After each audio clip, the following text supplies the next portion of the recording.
तो आइए बच्चों, ब्रेक में के बाद आप सबका स्वागत है लक्ष्यपुर चैनल पे। तो हमने पोर्तुगल कर लिया, डच कर लिया, अब हम करेंगे इंग्लिश। द इंग्लिश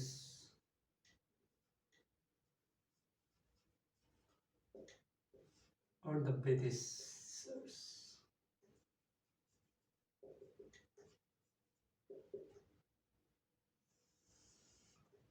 अब इस कंपनी की स्थापना कब हुई थी? ठीक है, ऑन मैंने आपको बताया था पहले शुरुआत के क्लास में कि ऑन 31 दिसंबर 31 दिसंबर 1600 एडी में।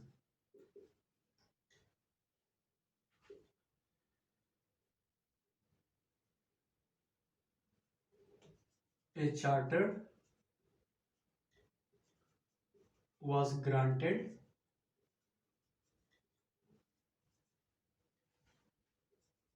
to a group of कुछ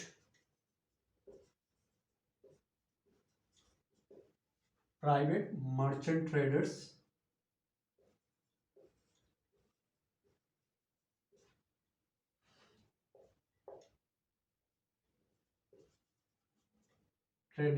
named merchant adventurers.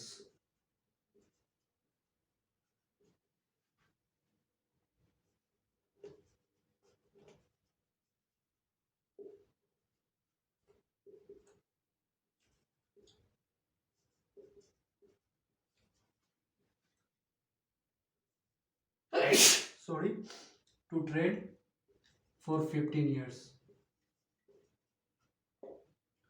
Later on,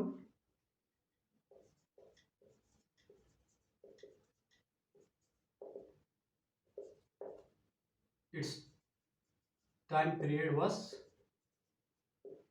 increased.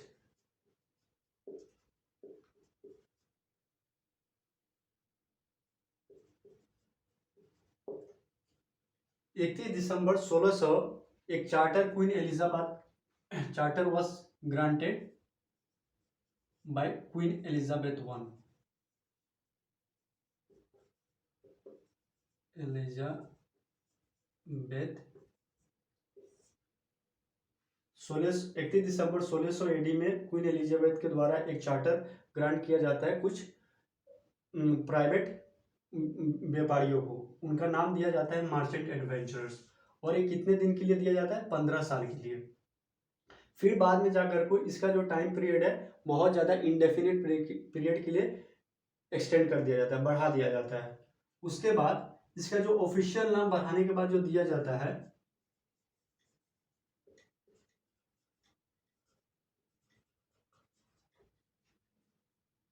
वो है the United company of merchants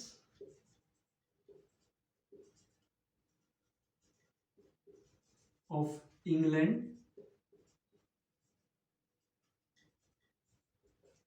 trading in east Indies.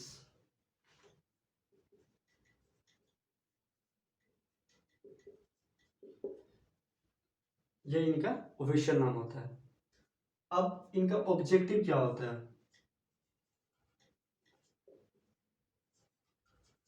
पहले तो ये आते हैं एक व्यापारी कंपनी बन के, लेकिन धीरे धीरे ये पूरे देश पर कब्जा कर लेते हैं। टू ट्रेड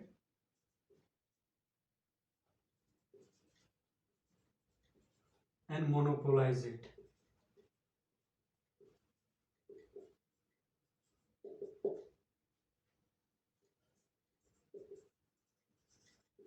व्यापार करना और व्यापार पर स्वतंत्रता, इनके अलावा और कोई व्यापार ना कर पाए, ये इनका ऑब्जेक्टिव था। अब इनकी जो जर्नी रही, आइए इनकी जर्नी देखते हैं कि कैसे रही।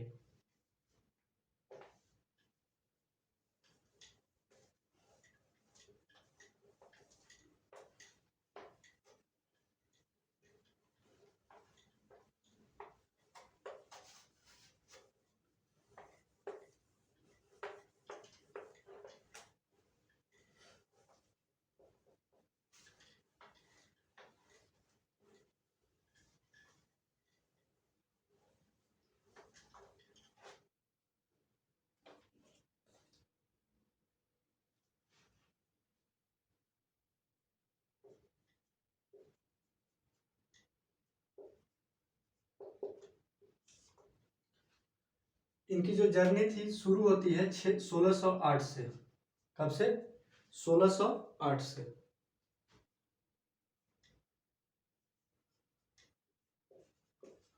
सोलह सौ आठ में ऐसा क्या होता है, जेम्स वन उस वक्त के ब्रिटेन के राजा थे, उनके एम्बेसडर एक सर हॉकिंस कर को, कैप्टन हॉकिंस आते हैं जहांगीर के कोर्ट दरबार में, ठीक है।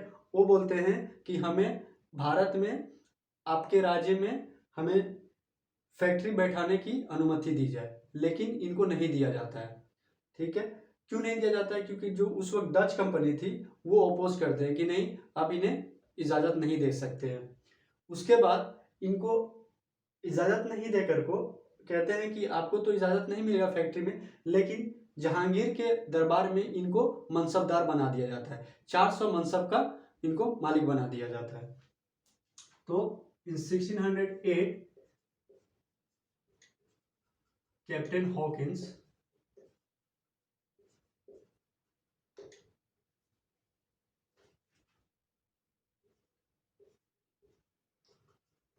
came to court of Jahangir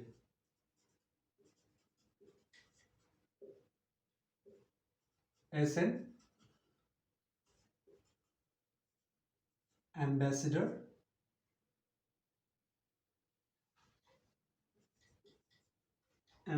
of what? James one. ये क्या किए? asked permission to establish factory at Jahangir court,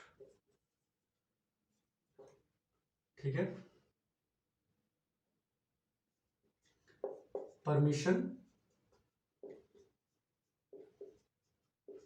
denied.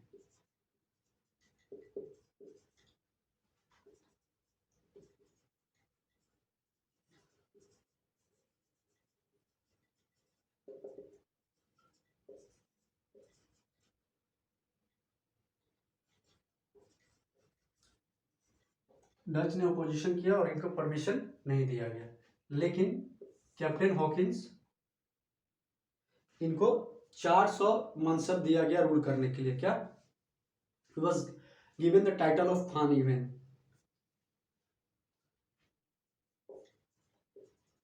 He was given title of Khan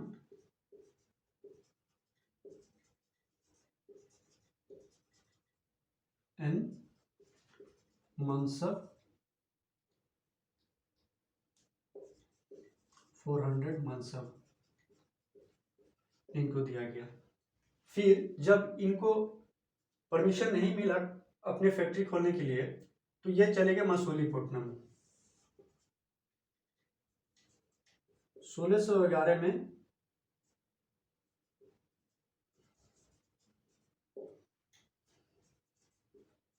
English started trading from Masulipatnam.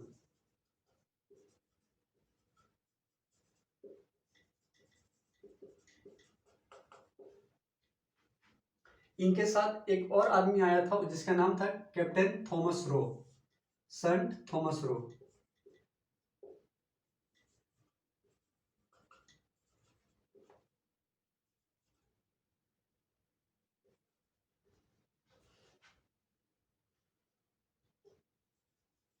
defeated Portuguese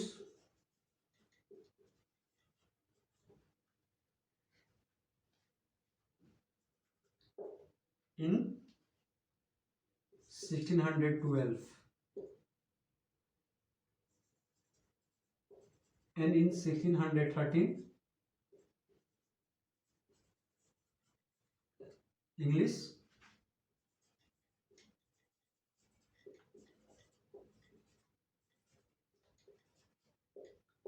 first factory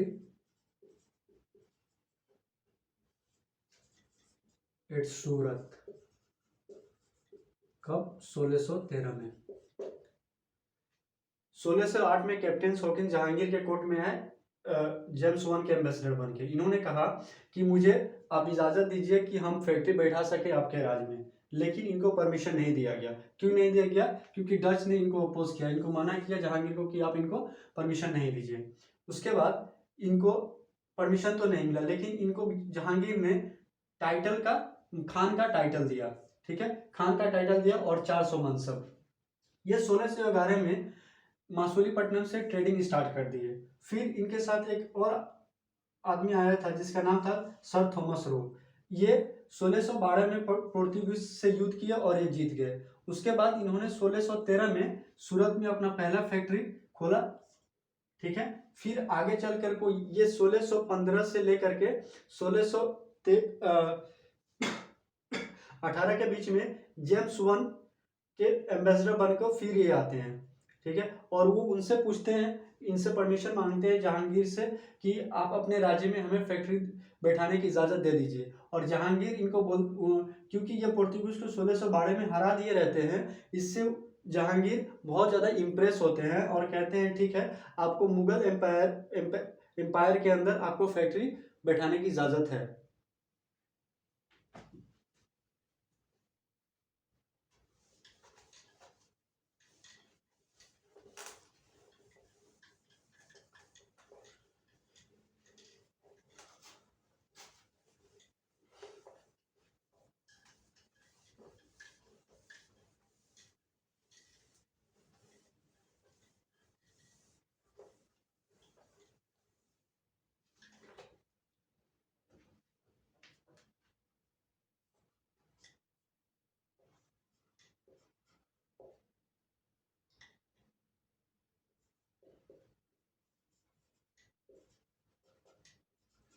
Saint Thomas रो।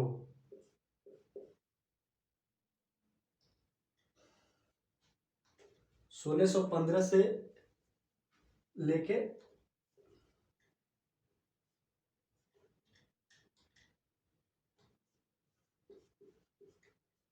1618 तक के बीच ये रहे। ठीक है,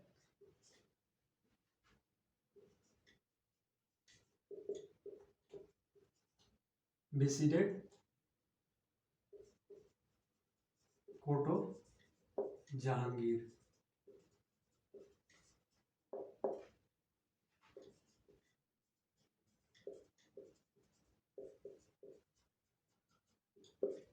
इन्होंने परमिशन मांगा क्या? To open factory.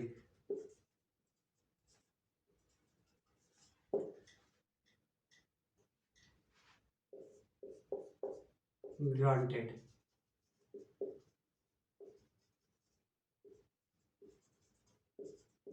Bye Jahangir. इनको ने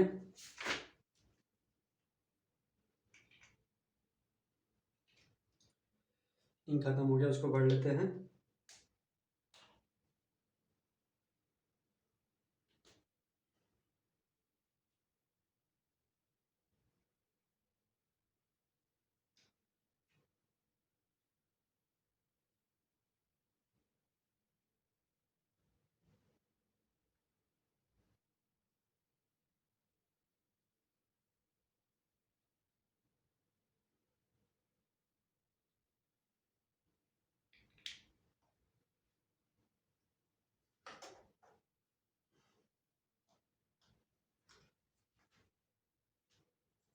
टू ओपन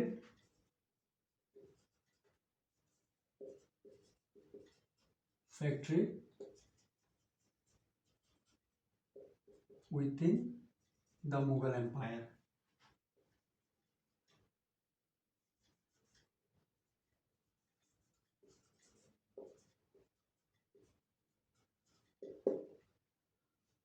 अब ये कहाँ कहाँ फैक्ट्री खोल दिए?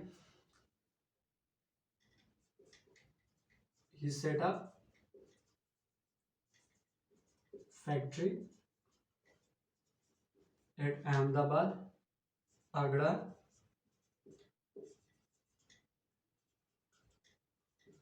अहमदाबाद एम्बारोज।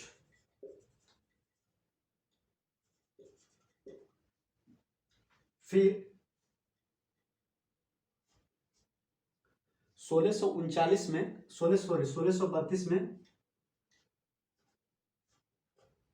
एक गोल्डन फरमान इश्यू होता है।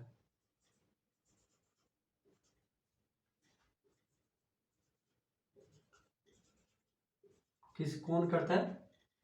By sultan of Golconda.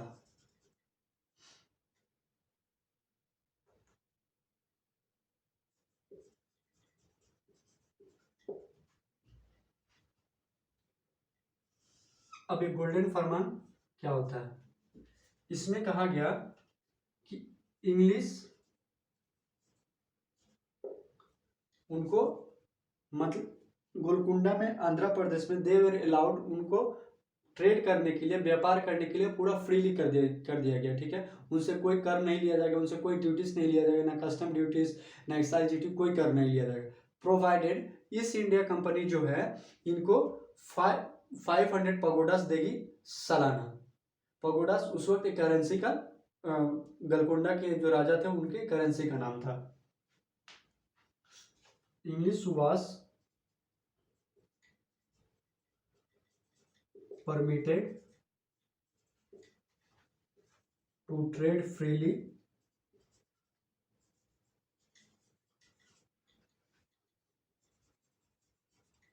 without any duties.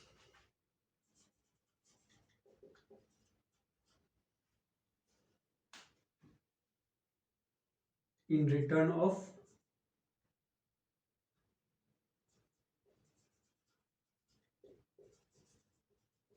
$500 pagodas annually. Note down कीजिए।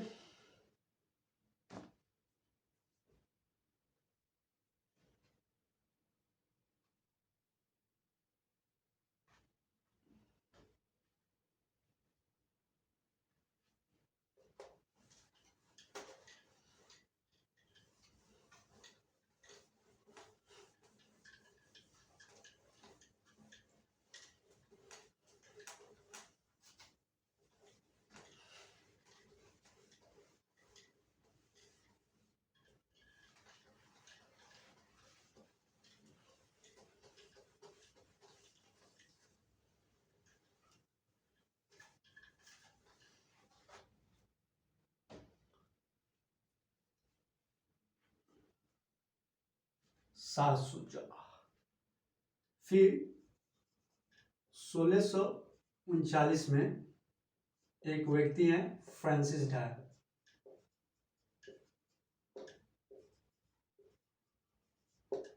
इनको फादर ऑफ मॉडर्न मद्रास भी कहा जाता है। ये क्या किए? गेट मद्रास, उन्हें कॉन्ट्रैक्ट पे मद्रास को लिए। ठीक है, एन एस्टेब्लिश्ड फोर्ट नेम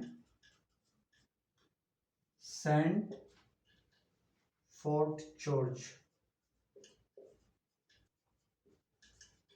ठीक है, वो उन्होंने स्टेबलाइज से फैक्ट्री और उसको सेंट फोर्ट जॉर्ज का नाम दिया।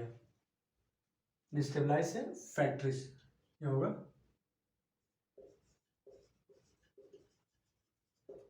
Name saint fort George. ठीक है, ये सेंट फोर्ट जॉर्ज आगे चल को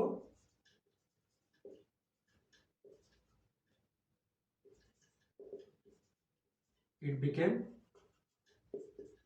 headquarters of English। हाँ, 1639 में।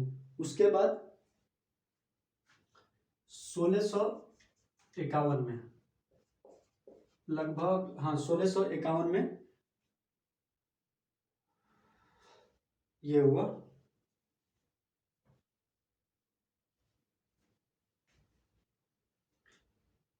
दे गोट ए परमिशन, मतलब 1651 में बंगाल के जो गवर्नर थे उस वक्त शाह शुजा, ब्रिटिशर्स को इन्होंने परमिशन दिया कि आप इनके जो गवर्नर्स के जो प्रोविंसेस थे कि बंगाल, बिहार, उड़ीसा, इनमें आप फ्रीली ट्रेड कर सकते हैं, ठीक है। और बदले में आपको कुछ नहीं देना है, बस 3000 रुपया सालाना आपको देना है। मतलब सोचिए कि कितना ज़्यादा। अगर इनका कर देखा जाए, कस्टम ड्यूटी और एक्साइज ड्यूटी उस वक्त भी लाखों लाखों में होते हैं, लेकिन इन्होंने पूरा फ्री कर दिया कि आपको सिर्फ 3000 रुपया सालाना देना है।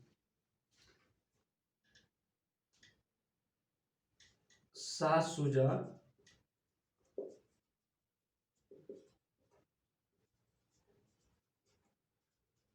Governor of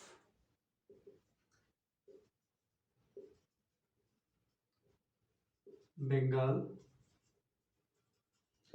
gave permission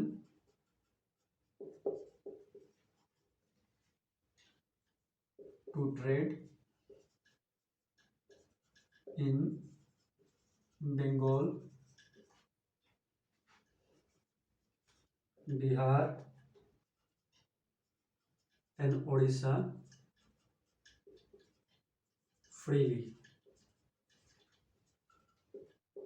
in return of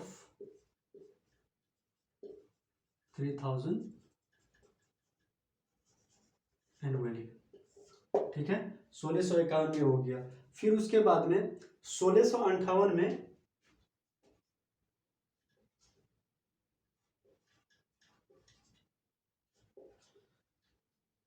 east India company को मुंबई, जो वहाँ के जेम्स वन जो थे, सॉरी चार्ल्स टू जो थे, बॉम्बे को ईस्ट इंडिया कंपनी को बेच दिए 10 पाउंड्स एनुअली में। अब ये मुंबई तो पहले था पोर्टुगीज का, ठीक है। तो ये चार्ल्स टू के पास कैसे आया? क्योंकि मुंबई जो था चार्ल्स टू को वो दहेज में मिला था, जब वो पोर्तुगल की राजकुमारी से कैथरीन ब्रिगेंजा से जब शादी किए थे, ठीक है, 1662 में। Mumbai Bombay was given by Charles to English East India Company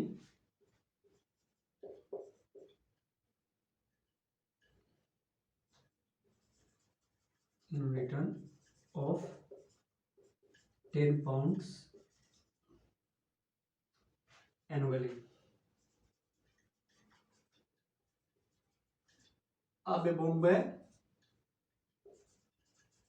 later on it was developed as a city by उनका नाम था जनरल ओंगियर, जनरल ओंगियर।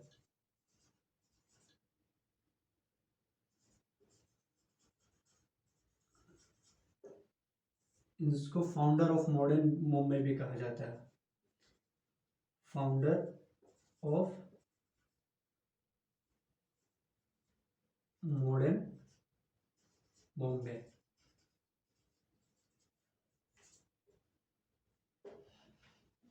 तो ये देखिए,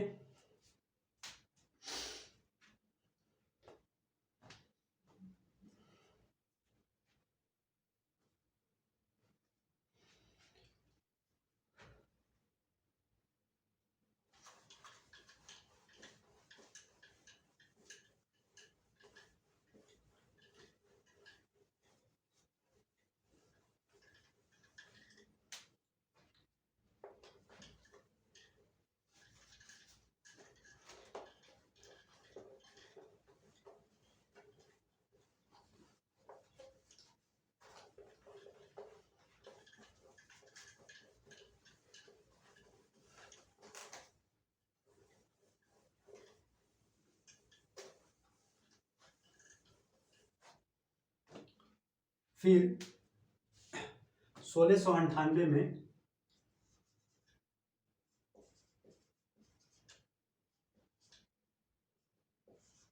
अजीम उस्सा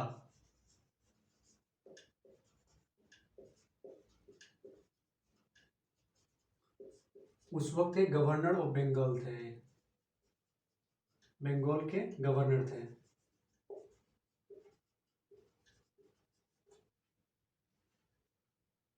इन्होंने क्या किया, gave 3 villages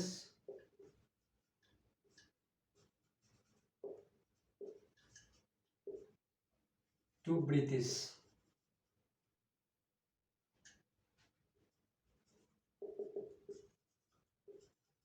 in return of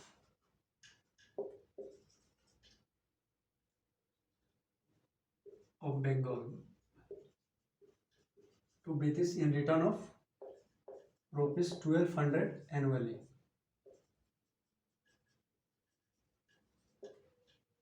अब ये 3 विलेज कौन कौन थे, Sutanuti, कालीकट्टा and Govindpur.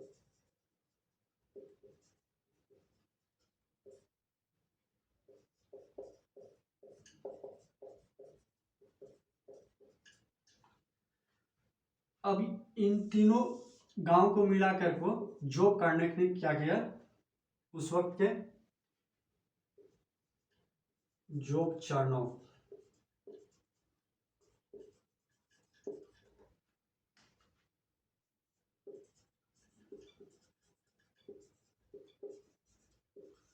Establish modern city of Calcutta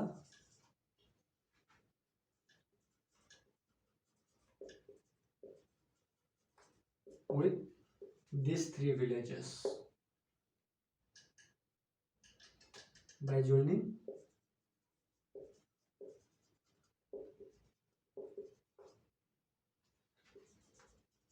these 3 villages।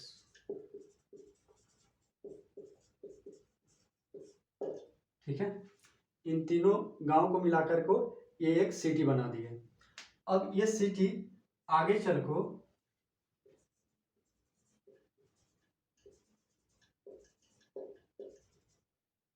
It was made fort William 1700 में। ठीक है, fort William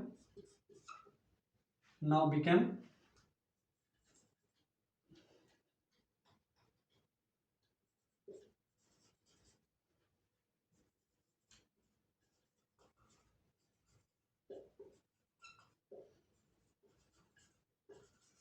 imperial headquarter of British. ये फोर्ट विलियम आगे चल को ये हेडक्वार्टर बना। तो 1698 में ये हुआ। अब इसके बाद हम लोग पढ़ेंगे फारूक सियार का फरमान जो 1717 में इन्होंने दिया। तब तक आप लोग ये नोट कीजिए।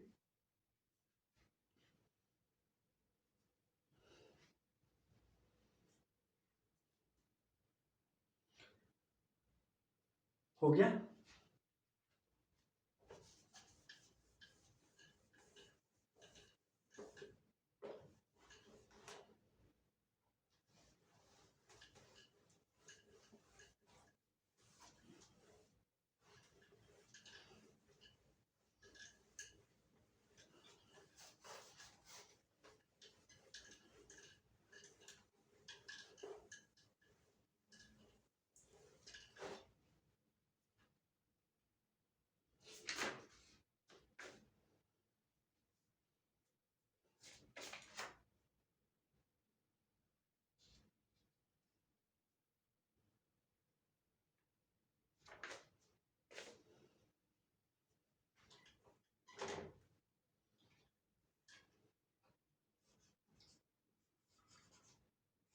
In 1717 AD, the governor the Mughal empire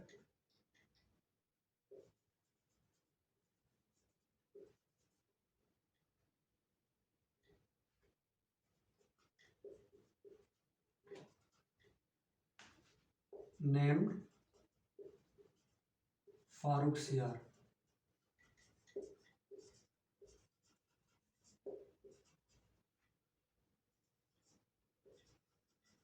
granted ये दीवानी राइट्स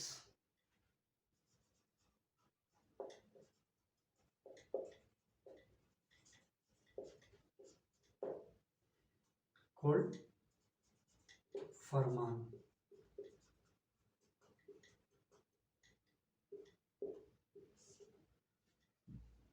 1717 में इन्होंने एक दीवानी राइट्स एक फरमान जारी किया, ठीक है, to allow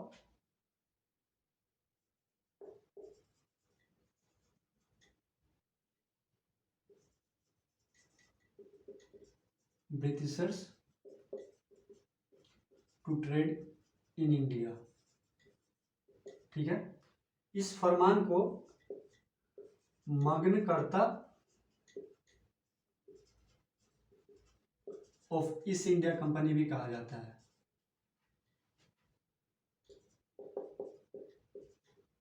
also known as Magna Carta of East India company.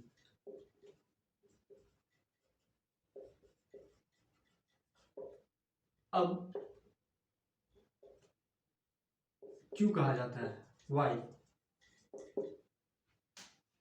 1717 में, इससे पहले भी दीवानी राइट दिया गया था, इश्यू दस्तखत सब, लेकिन जो 1717 में जो फारूक सियार ने जो फरमान जारी किया उसको मग्नकर्ता ऑफ ईस्ट इंडिया कंपनी क्यों कहा जाता है, इसको जानने के लिए हमें इसका पहले फीचर्स देखना पड़ेगा कि जब ये फरमान जारी किया गया तो उसके फीचर्स क्या थे, मतलब उसके नेचर क्या थे, उसमें क्या क्या लिखा गया था, ठीक है। तो आइए इसका देखते हैं फीचर्स।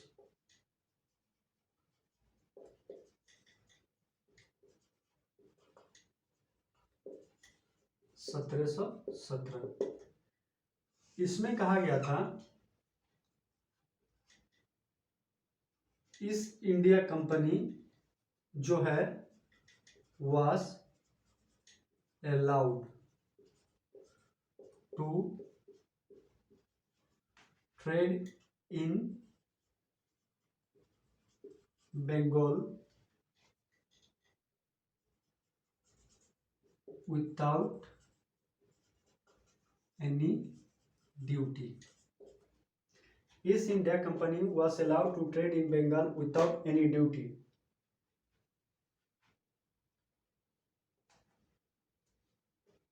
इसमें कस्टम्स, ठीक है,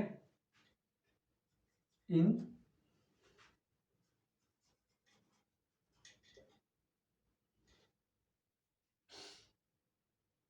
ट्रेड में क्या था, एक्सपोर्ट एंड इंपोर्ट।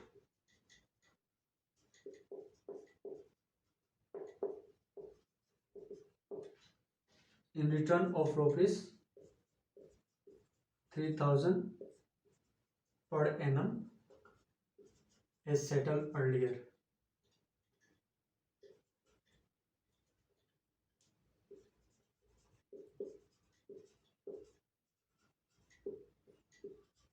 ठीक है। दूसरा जो था, east India company was allowed to issue दस्तखत, passes.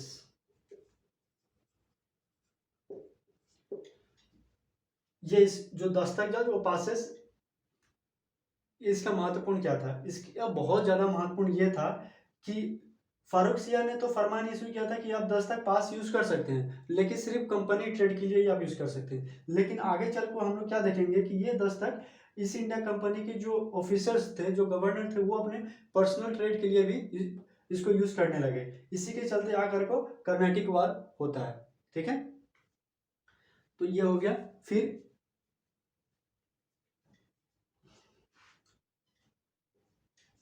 The company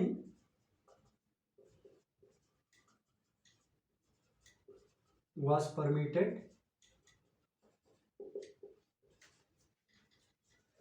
to rent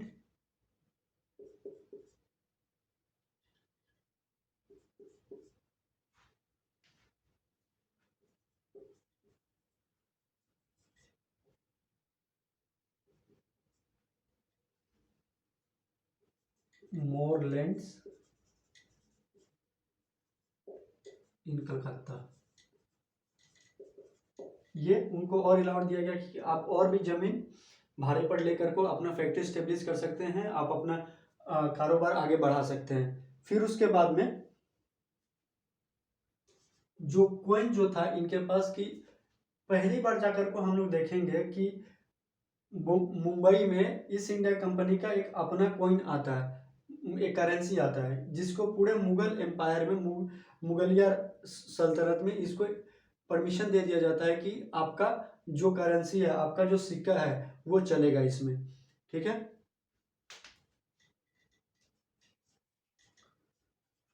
the coins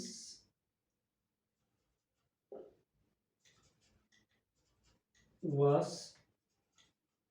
the coins of East India Company was allowed in Mughal Empire।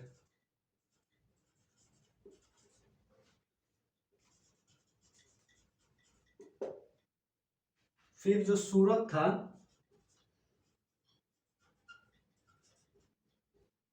was handed over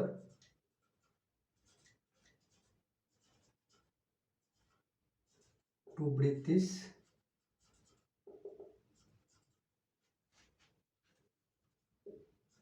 in return of 10,000 rupees annually।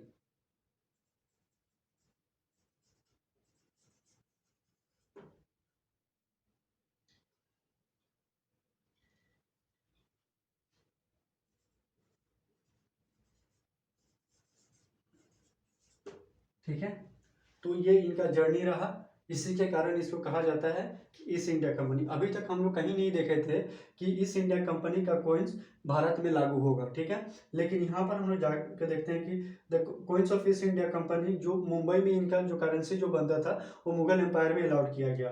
फिर company ने ये company को यह permission दिया गया कि आप कलकत्ता के अगल बगल में और भी आप अपना जमीन भाड़े पर लेकर के आप अपना व्यापार कर सकते हैं, आप अपना कारोबार बढ़ा सकते हैं। उनको दस्तक अलाउड किया गया, उनको दस्तक पासेस दिया गया, जो कि आप इस इंडिया कंपनी के जो एक्सपोर्ट और इंपोर्ट होंगे, ठीक है, आप उस पर अपना दस्तक देकर आप कस्टम ड्यूटी से और एक्साइज ड्यूटी से बच सकते हैं। लेकिन ये दस्तक आगे चल के क्या होता है, जो ऑफिशियल्स थे ईस्ट इंडिया कंपनी के, वो अपने पर्सनल ट्रेड के लिए, अपने निजी व्यापार के लिए उसको इस्तेमाल करने लगते हैं। इसी के चलते जाकर को कर्नाटिक्स युद्ध होते हैं। फिर east India company was allowed to trade in Bengal without any duty customs in return of ₹300 annum as settled earlier। East India company को एक्सपोर्ट और बंगाल से एक्सपोर्ट और इंपोर्ट करने के लिए पूरी छूट दी गई, उनसे कोई कर नहीं लिया जाता था। बदले में ईस्ट इंडिया कंपनी फारूक सियार को सिर्फ 3,000 रुपये सालाना देगी। ठीक है, तो इसीलिए इसको कहा जाता है मग्नकर्ता ऑफ ईस्ट इंडिया कंपनी। ठीक है, तो आज का लेक्चर हम यहीं खत्म करते हैं। कल हम लोग पढ़ेंगे डेनिश और फ्रेंच। तो ये advent of European companies in India, कल ये चैप्टर समाप्त हो जाएगा। Thank you, good night. तब तक अपना ख्याल रखिए और कल ये रिवीजन कर पाइए ताकि आपको आगे का जो टॉपिक होगा वो अच्छे से आपको समझ में आए। Thank you.